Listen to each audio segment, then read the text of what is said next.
Je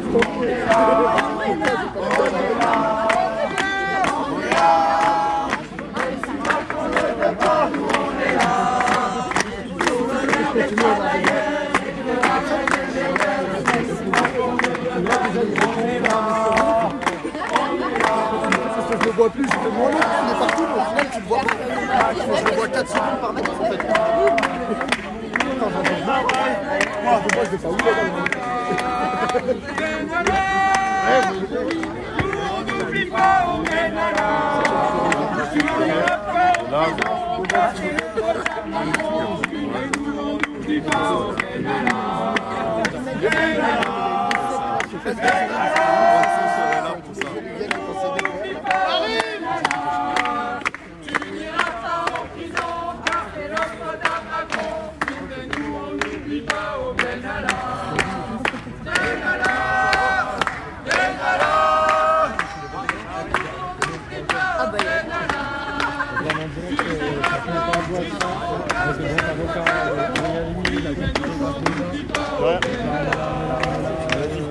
Tous là pour pas.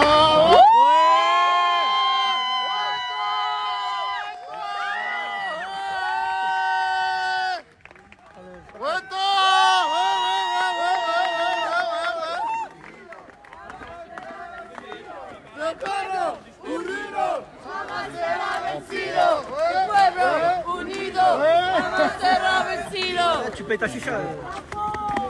Tu me l'as dit quelle autre journée, frère? J'ai eu ton père au téléphone. Hein. Ça va quoi? J'ai eu ton papa aussi. Non. Yo. Voilà. Raconte. Là je viens de passer 24 heures de commissariat en commissariat, de cellule en cellule, pour avoir tout simplement tweeté que le président de la République était dans un théâtre et que des manifestants appelaient à se rassembler. Voilà, donc Maître Halimi vous communiquera sûrement les détails, puisque apparemment c'est le GSPR qui a menti pour me faire interpeller, en expliquant que c'était moi qui ai rameuté, c'était moi qui ai organisé cette manifestation. Donc on m'a tout simplement placé en garde à vue. On a ouvert cette affaire sur on me reproche des faits de groupement en vue de commettre des délits ou des violences ou des dégradations. J'étais tout seul dans ce théâtre. Je suis allé prendre ma place, je suis allé payer ma place, je suis allé m'asseoir. Il y avait le président 3 rangs en face de moi. Si j'avais envie de commettre des violences ou des délits, j'aurais pas tweeté en mon nom propre. Donc voilà, tout ça est assez ridicule. J'ai plus l'impression qu'aujourd'hui, voilà, on a rétabli le crime de lèse-majesté en Macronie et que Belloubet, je veux juste me faire punir d'avoir gâché la soirée du président de la République.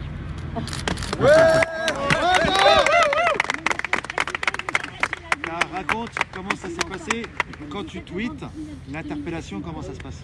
En fait, quand je fais ce tweet, genre 5-10 minutes plus tard, je vois tous les membres de la garde rapprochée du président de la République se retourner vers moi. Donc ils me regardent chelou, donc c'est pour ça que je fais ce tweet en disant j'ai rigolé sur la vanne que j'ai mis 2 minutes avant.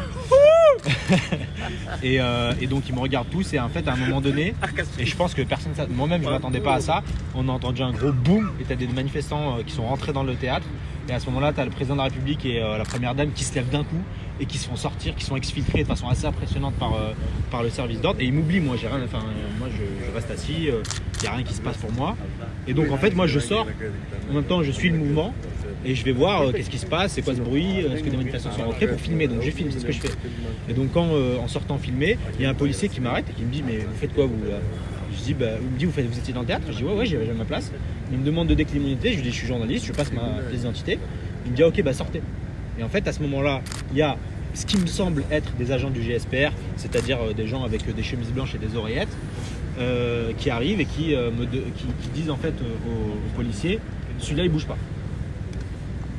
Et donc à partir de là, je ne savais donc il y a un agent que je pense être du GSPR, on en discutera tout à l'heure, qui m'a arraché mon téléphone des mains, sans me dire que j'étais en état d'arrestation, sans me dire quoi que ce soit, sans me notifier quoi que ce soit. Il me dit tu discutes pas quand je t'arrache ton téléphone, voilà. Et qui commence à sortir son téléphone personnel et à me filmer pendant une bonne minute, et son collègue qui se moque un peu de moi, donc voilà, un peu des trucs humiliants. Voilà, et à partir de là, j'ai pas quitté le théâtre, j'ai quitté le théâtre menotté. Je tiens à préciser un truc, par contre, parce qu'on le dit quand ça va mal, les policiers sont très bien comportés. C'est-à-dire les policiers de la préfecture de police ainsi que les policiers dans le commissariat du 5e arrondissement sont très bien comportés, ont été très corrects. Je dirais pas qu'ils étaient très ravis de ce qui s'était passé, je dirais pas jusque là, mais en tout cas voilà, ils ont été corrects. Ça a été vraiment voilà, des comportements qui ont été déplacés vraiment de la part voilà, de la garde rapprochée du président de la République. Et le téléphone, ils te l'ont rendu? Et ben voilà, non, c'est mon deuxième téléphone sous scellé. Je venais de l'acheter celui-là. Donc voilà, aujourd'hui j'ai 2 téléphones dans les placards de la justice actuellement. Une collègue pour ça. Un téléphone. Donc voilà, donc j'ai encore mon outil de travail qui a été réquisitionné, qui a été voilà, placé sous scellé, puisque dedans j'ai des images assez impressionnantes de l'exfiltration du président de la République. Donc voilà. Non. Là, du coup, tu as ton avocat derrière, Maître Halimi. Donc tu dis, tu as fait la navette entre plusieurs commissariats. Pourquoi? C'est quoi? C'est une procédure normale, ça? Je crois pas. En fait, on m'a déplacé. Apparemment, vous étiez rassemblés dans le commissariat du 5e. Ouais. Et en fait, ils m'ont déplacé à 11h dans le commissariat du 20e pour me ramener au commissariat du 5e pour peut-être éviter que je sois là pendant le rassemblement. J'en sais rien. En tout cas, j'ai été dans le commissariat du 5e. On m'a déplacé plusieurs fois de cellule. Des fois, j'étais avec des gens. Des fois, j'étais pas avec des gens. Ensuite, on m'a envoyé au commissariat du 20e. Et on m'a ramené au commissariat ici. Et on m'a emmené dans une cellule ensuite ici, là, au dépôt du tribunal. Donc j'ai assez galéré, j'ai pas pu dormir. C'était 24 heures de... C'est pas la première fois, Tara, et là il y a plein de témoins, ils le savent, que tu as des soucis avec la police. Est-ce qu'aujourd'hui, là tout de suite maintenant, tu comprends ce qui t'arrive? Je comprends ce qui m'arrive, oui et non. Il y a une question qui m'a été posée par mon avocat, je ne sais pas si je peux en parler pendant l'entretien avec la juge d'instruction, c'est est-ce que ces agents-là, est-ce que le président de la République vous connaissent? Est-ce qu'ils ont fait ça parce que c'est vous? Je pense que oui. Je pense que c'est vraiment c'est avec tout le passif qu'il y a eu notamment avec l'affaire Benalla, qui est un incident majeur du quinquennat Macron. Aujourd'hui, on veut me punir de ça. On veut me punir d'être là le 1er mai place de la Scarpe. On veut me punir d'être là le 17 janvier au théâtre. On veut en fait que je ne revienne plus. On prend mes outils de travail, on veut me faire mettre en examen. Il faut savoir que le parquet demandait ma mise en examen, c'est-à-dire le parquet, c'est-à-dire Belloubet. Voilà. Donc, ce qui est assez spécial, c'est qu'en plus, les agents de police étaient assez étonnés que je sois envoyé au dépôt et que je passe tout de suite dans la soirée. Il y a une magistrate qui est venue pour l'occasion. Il y a une juge d'instruction qui a été saisie, donc c'est l'instruction qui a été ouverte pour qu'on puisse garder le téléphone en fait. Donc voilà, donc il y a une tentative aussi d'instrumentalisation de la justice et de la juge d'instruction. Et je la remercie d'avoir tout simplement de ne pas avoir placé un examen.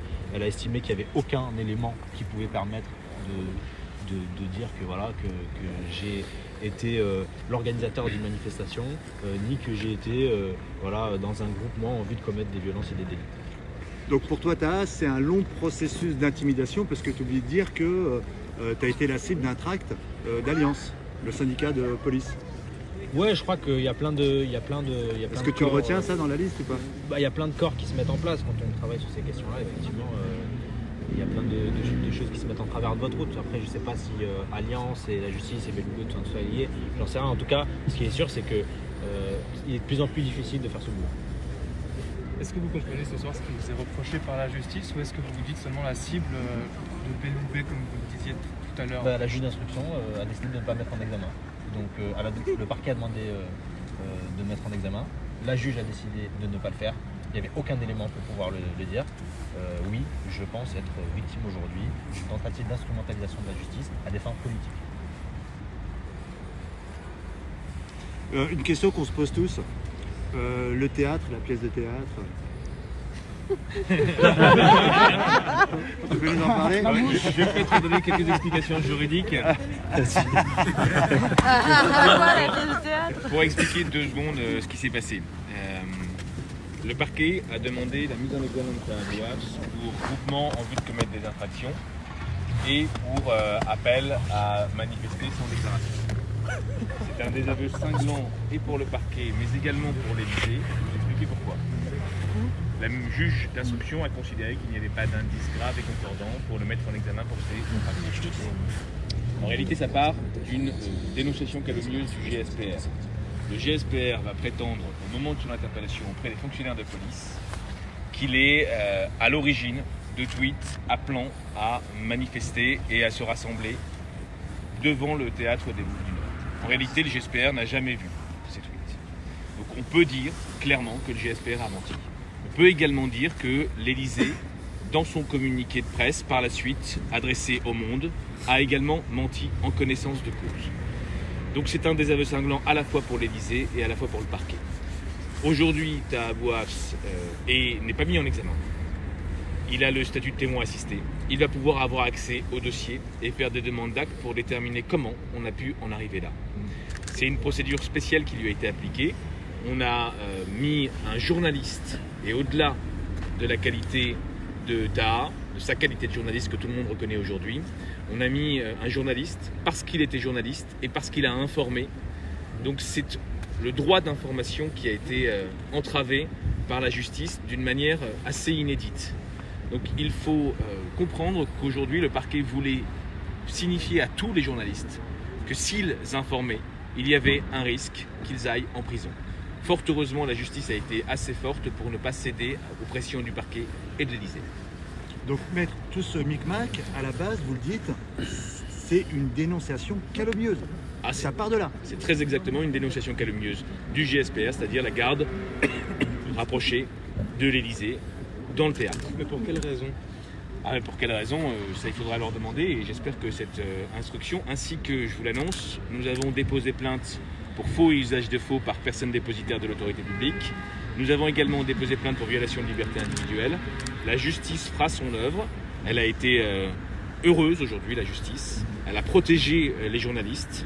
Elle a protégé le droit d'information qui est de plus en plus entravé par l'exercice de l'exécutif. Est-ce que c'est une affaire d'État ? Est-ce que c'est une affaire d'État ? Je pense que dès lors qu'il y a un désaveu cinglant et qu'il y a un mensonge de la garde d'Emmanuel Macron et de l'Élysée, on peut d'ores et déjà parler d'une affaire d'État. Je tiens également à préciser que j'ai lu beaucoup de tweets, beaucoup de déclarations faites par des députés ou par des personnalités politiques portant atteinte à la qualité de journaliste de Taha Abou Hafs. Je rappelle que est journaliste celui qui a un contrat de travail et qui exerce de manière habituelle la profession de journaliste en rendant compte. La carte de journaliste est superflue en qualité de journaliste. Ça, c'est la première chose. Je rappelle également que les propos haineux qui ont été adressés à Taha Abou Hafs feront tous, bien évidemment, l'objet de poursuites pénales. Non mais c'est impressionnant, Maître Alemi. Il y a le confrère qui vous demande si c'est un scandale d'État, si c'est une affaire d'État. Là, vous le certifiez, vous le dites, vous témoignez, vous dites qu'il y a eu faux usage de faux. À partir du moment où l'Élysée ment pour faire interpeller et poursuivre un journaliste en exercice, on peut effectivement parler de scandale d'État. Est-ce qu'il y a encore une démocratie quand l'Élysée manipule et ment de cette façon ? Écoutez, je vous laisse l'apprécier vous-même. Voilà, je pense que je vous ai donné suffisamment d'explications juridiques. D'un point de vue du calendrier, est-ce que vous savez déjà nous en dire un peu plus ? La justice suivra son œuvre et bien évidemment les plaintes que nous avons déposées suivront leur cours également. Envers qui ces plaintes exactement ? Envers des personnes dépositaires de l'autorité publique, on verra qui a menti pour faire interpeller un journaliste. Un petit mot, Taha, pour toutes celles et ceux qui se sont mobilisés, pas simplement sur les réseaux sociaux. Merci beaucoup d'être venus, les amis. Ça fait chaud au cœur quand on passe 24 heures avec les Bleus dans des cellules qui puent la pisse, de sortir et de voir qu'il y a des gens qui étaient là. On m'a dit qu'il y en a qui sont restés toute la journée. Ça me fait vraiment chaud au cœur. Merci beaucoup, les amis, d'être là. Ça me fait très plaisir. En fait, ils m'ont changé de commissariat pour pas que j'entende. Ils m'ont mis dans le commissariat du 20e. Mais je savais qu'il y avait des gens qui étaient en train de crier quelque part. Et pour ceux qui sur les réseaux sociaux s'inquiètent, se disent Taha va abandonner la profession. C'est une rumeur. De défaite en défaite jusqu'à la victoire finale. Merci à toi.